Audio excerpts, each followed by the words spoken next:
You did the math before you did the vows. Everyone tells you marriage is about love, and it is, mostly. But somewhere between the proposal and the seating chart, you opened a spreadsheet. You and him, side by side on the couch, 2 laptops, 1 shared dread, pretending this was romantic.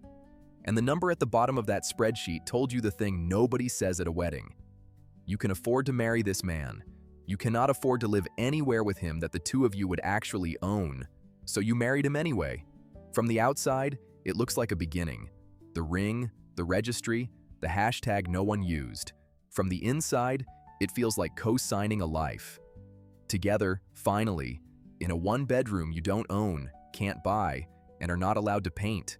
You love him. That part was never the problem. The problem is that love, in this country, now arrives with a down payment you'll be saving toward until roughly the heat death of the sun. Here's the joke nobody warns you about. The wedding turned out to be the affordable part. The average American wedding now runs around $34,000, which is obscene, and you know it's obscene, and you did it anyway, because there's a version of you that wanted the dress and the people, and the one night where everyone you love is in the same room agreeing that you made a good choice. You can rationalize $34,000. It's one day, it's a story, it's photos your mother will frame. What you cannot rationalize is the other number, the one that makes the wedding look like a rounding error. Because the median home in America now sits around $415,000, and to carry it without drowning, a household needs to earn somewhere north of $112,000 a year. The typical American household earns about $84,000. That gap, that quiet 40% canyon between what a home costs and what people actually make, is the room you and your husband now live inside, emotionally and literally. The grim punchline: in every major city in this country, the down payment has quietly become a harder savings target than the wedding. In San Francisco, 20% down on a normal house costs nearly 5 times what the average wedding costs. You could throw the party 4 times over and still not have the keys, so you chose the thing you could finish. The wedding has an end date, the house has only a waiting list, and you're on it, somewhere behind the all-cash buyers who are now 26% of the market and apparently summoned their money from a parallel dimension. You stood at an altar and promised forever to a man you adore. It was the most expensive, cheap thing you'll ever do. You come home from the honeymoon to an apartment that does not know you got married. The radiator still clanks. The neighbor still has opinions about bass. The lease renewal still arrives addressed to 2 people who are now legally 1 household and financially 2 anxieties stacked in a trench coat.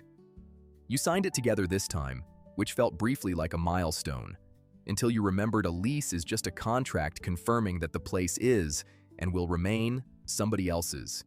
This is married life as a renter, and it has its own private grammar. You learn not to fall in love with anything you can't take with you. You hang the art with the removable strips that promise not to damage the wall, and absolutely damage the wall.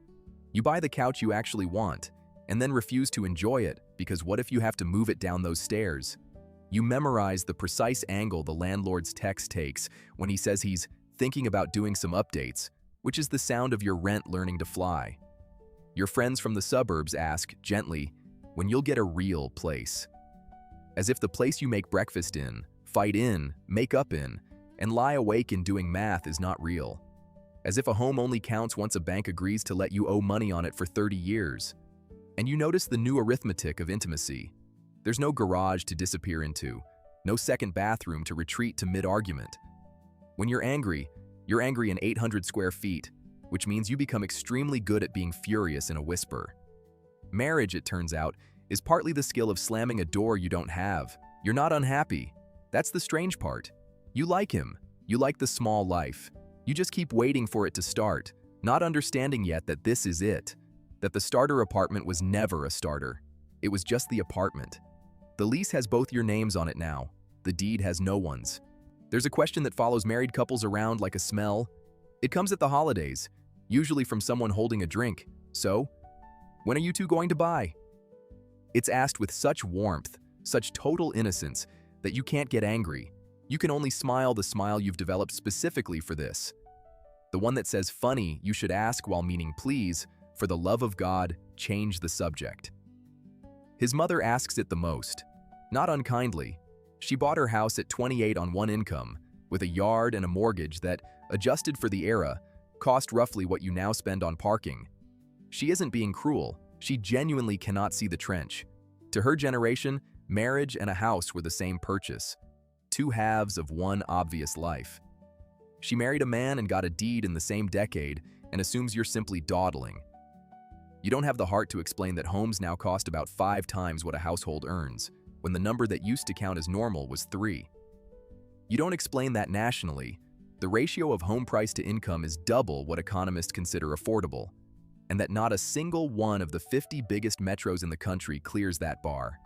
You don't say that only about a third of homes on the market are even theoretically affordable to a family earning the median income, and that you and her son are, on paper, that family. So you say, "We're looking." You are not looking. Looking would require there to be something to look at. What stings isn't the question, it's what the question implies, that you failed at a sequence everyone older than you completed without apparent difficulty. That marriage was step 1, and you've somehow fumbled step 2. You start to feel the gap between the life you were promised and the life you can afford as a kind of personal verdict.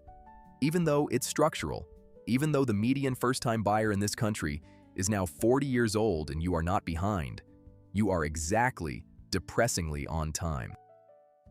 The cruelest part is how married you feel and how provisional it all looks. You did the big, permanent, terrifying thing. You bound your life to his in front of everyone. And the reward for that permanence is a life that still photographs like a phase. Everyone keeps asking when you'll buy a house. Nobody asks if the house was ever going to be the thing that made this real. You used to plan dates. Now you plan a budget, and you call it a date, because at least you're sitting close. This is the part of marriage no honeymoon prepares you for. The romance of the shared tab. The two of you, a glass of the $11 wine, the laptop open to a color-coded spreadsheet titled something hopeful like House 2027 that you both know in your hearts should be titled House. You move numbers around like furniture in a room that's already too small. If you cut this, and he picks up that, and nobody's car dies, and the rent doesn't jump in August, you are still technically having date nights. They just mostly involve interest rates, a calculator app, and one of you saying the word amortization out loud in bed. And underneath the spreadsheet is the thing the spreadsheet is really about, which is everything you're not doing yet. The down payment is a wall, and behind that wall you've stacked the rest of your life and labeled it later. The baby is later, because nearly 1 in 5 couples now openly admit they're postponing children for a house, and you are quietly, privately, one of them. The second bedroom is later. The dog the lease forbids is later. You're not building a life so much as queuing for one. You notice the historical insult of it eventually. A married couple living on one income used to buy homes at a rate of about 70%. Today, that number has collapsed to roughly half. Lower than it was in 1960, lower than when your grandmother did it without a credit score or a second thought. Two of you, both working, both careful, and you've ended up structurally worse off than a single-earner household from an era with rotary phones. So you double down on the only variable you control, which is each other. You become a 2-person austerity government with a very loving foreign policy. You celebrate small. A saved $50 feels like a holiday. You develop in-jokes about the things you can't have, because naming them as jokes is easier than naming them as grief. The marriage is not strained because you don't love each other. It's strained because you love each other inside a math problem neither of you wrote and neither of you can solve. You promised to build a home together. Nobody mentioned it would be a spreadsheet. Resentment, in a marriage like this, doesn't arrive as a fight. It arrives as accounting. You don't blame him.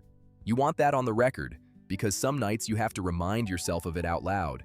You don't blame him for the rate that ticked up to 6.5%, right, when you'd almost saved enough to pretend. You don't blame him that the all-cash buyers keep winning the houses you can't even afford to lose. None of this is his fault, and all of it lives in your apartment with the two of you, a third resident who never pays rent. But resentment is clever. It doesn't accuse, it just keeps a ledger. It notices that you took the stable job instead of the one you wanted, for the benefits, for the house someday. It notices when he buys the nicer headphones the same month you tell your sister you can't fly out for her thing. It notices the 30 seconds too long he spends looking at his phone while you're the one updating house. You start scoring a game neither of you agreed to play, where the prize is a down payment and the penalty is a slow, quiet cooling you'd both deny under oath. And the cruelty is that the strain wears the costume of love. "We're saving" is a sentence that can mean "I believe in us" or "please don't enjoy anything," depending on the day, the tone, the size of the receipt. You become fluent in the passive-aggressive economics of the long haul, the sigh at the grocery total, the joke about his coffee habit that isn't entirely a joke, the way "it's fine" has at least 4 meanings, and only one of them is fine.